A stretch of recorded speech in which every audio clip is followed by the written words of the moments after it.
رسول اللہ صلی اللہ علیہ وآلہ وسلم نے ارشاد فرمایا کہ ایسے عیب دار جانوروں کی قربانی کرنے سے بچیں کہ جس کی وجہ سے آپ کا فریضہ ادا نہ ہو سکے۔ نمبر 1 فرمایا ایسا لنگڑا جانور جس کا لنگڑا پن بالکل واضح ہو۔ نمبر 2 ایسا کانا جانور کہ اس کا کانا پن واضح ہو۔ نمبر 3 ایسا بیمار جانور جس کی بیماری ظاہر ہو۔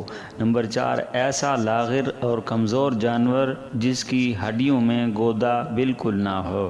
اور پھر فرمایا وہ جانور کہ جن کی قربانی کرنا بالکل بھی درست نہیں۔ نمبر 1 سینگوں کا جڑ سے اکھڑا ہوا ہونا۔ نمبر 2 اندھا کانا یا لنگڑا جانور۔ نمبر 3 پیدائشی طور پر بالکل کان کا کٹا ہونا یا تہائی حصہ سے کٹا ہونا۔